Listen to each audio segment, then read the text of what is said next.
Hello stuffers, and welcome to another video of mine.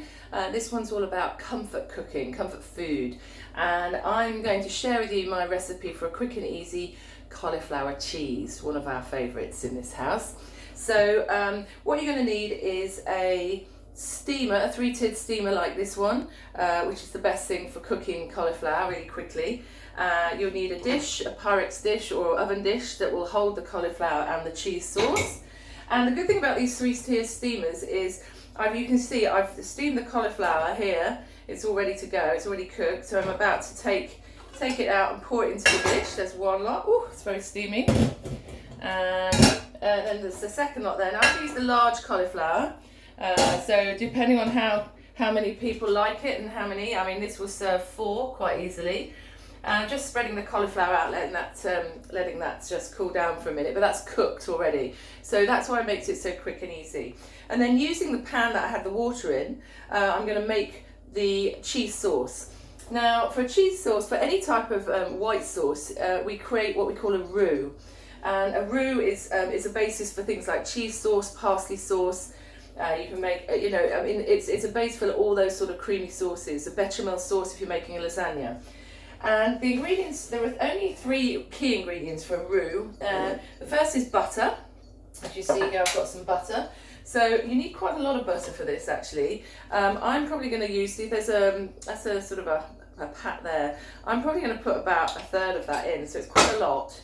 But you need that to be the basis of the roux. That's your fat. And so I'm just going to turn this on. No, that one.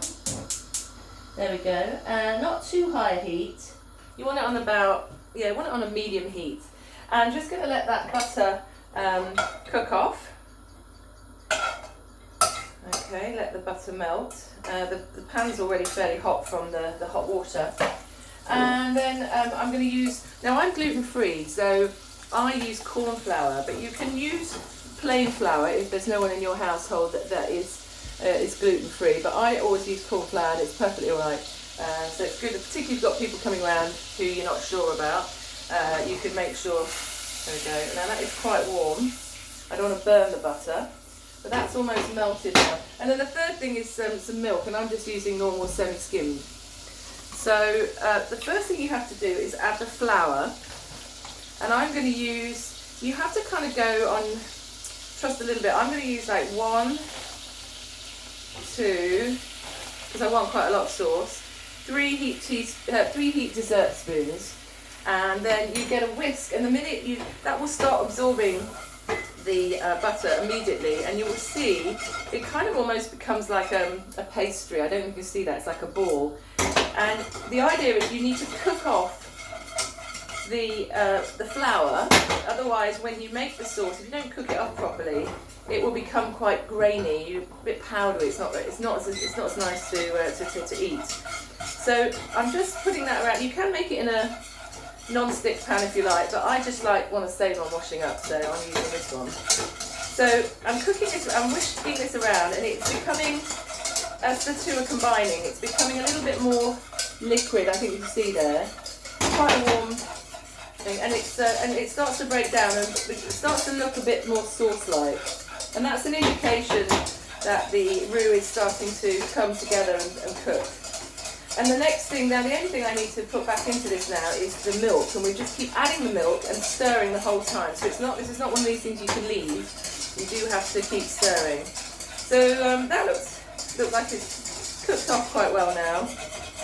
And I'm going to put the milk in. And what will happen is the roux mixture, the flour and butter mix will start to absorb straight away and get really thick.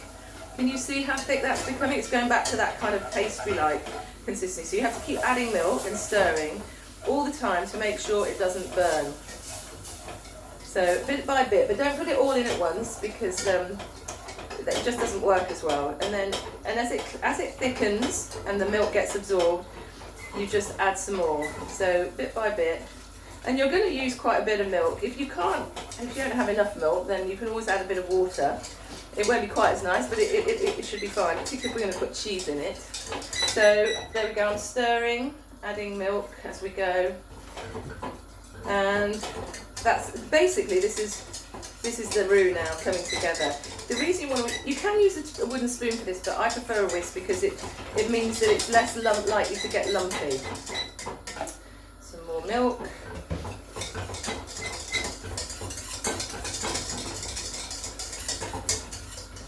So it's quite a time-consuming process. It'll probably take you about 6 or 7 minutes to do this. A bit more. And obviously, because I want quite a lot, because I want to be able to pour all this lovely cheese sauce over it. So I'm just going to get my salt and pepper out here. There we go. I'm just going to put a little bit of pepper in now. Just start to season it. Not too much.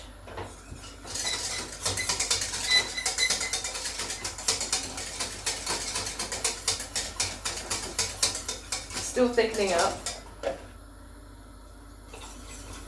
There we go. And while I'm stirring that, there's an ingredient I don't want to forget here. Let me get my spoon. English mustard.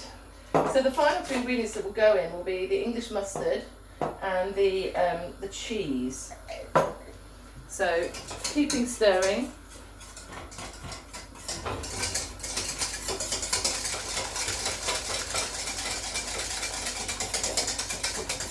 It's really, I don't know if you can see that, it's really coming together like a real sauce now, but I don't think there's quite enough yet there for me to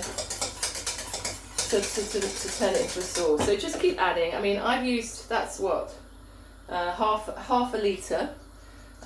Put a bit more in, because we want to be able to coat, we want to make sure there's enough cheese sauce to cover all the cauliflower. And I've used the big cauliflower there, so there we go. More black pepper, and you can put a bit of salt in at this stage as well. If you're obviously watching your salt, then you might want to season it towards the end. I sort of tend to do it as I go. Now you can buy packet white sauce mixes, packet cheese sauces if you really want, but it just doesn't taste the same as a freshly made sauce. And while you're doing this, you don't want it to get you don't want it to get too thick, but you don't want it to get too thin, because a thin sauce, it won't congeal as nicely later. So I think that's a pretty good, that's probably a third, almost coming up to a half of the pan is now sauced, this roux. And I think that looks about right. Now I'm just going to dip my finger in it, see it coats it quite nicely, and I'm just going to try it. It won't taste it very much, just sort of slight milky. But I think that looks okay to me. Right, so now what I want to do is, while it's still simmering there, I'm just going to add some English mustard. Now it depends how much you like it. It doesn't really make it hot, it just gives it a lovely flavour. Back here. In fact, I think I'm going to need a new one. I've got one. Yeah, there we go. There we are. Always have mustard in our house. It's such a great condiment. So I'm going to put, you see, that's a good heat teaspoon that I've put in. And again, you can taste it. Always taste when you're cooking. Make sure. So what I want is, once I dip this in, I should be able to just, you see, it's turning it a tiny bit yellow. Yeah. And there's definite back note of English mustard in there. That's lovely. Okay, maybe just a little more because I'm a mustard addict. But you can leave it out altogether if you want. But I just think it's more of an ingredient than a sort of a condiment in this sense. And that's pretty much your sauce mix done. Now, the next thing to do is make sure that the heat's right down. I'm going to pour, I've just got, this is 250 grams of grated mature cheddar. I got it from Asda, and this one works really well, this cheese. Put a whole lot in. This is not if you're watching your calories. And basically, just stir that in and let the cheese melt in the sauce. Again, make sure you're stirring it to get the lumps out, and to make sure, because it might get quite thick, so you want to make sure you've got I'm going to turn that off now because that heat should be enough to melt that cheese. Give it a good stir. Not the most interesting video in the world, but trust me, when you taste it, you'll be a believer. Okay, so I'm going to just try that now. That's nice and cheesy. It's just look a little bit thick. I'm just going to add a touch more water just to loosen it up a bit. So then I'll season it a little bit more at this stage. The cheese is now nicely melted. Now there's one more thing you can do here before you put the two ingredients together. You could add a touch of smoked paprika, not too much, but a little bit, and it just gives it a slightly bacony, smoked flavour. Not too much because you don't want to overpower the lovely cheesy creaminess. So I often do that. And then you pour it all over here. Just pour it all over, give it a stir so everything's coated.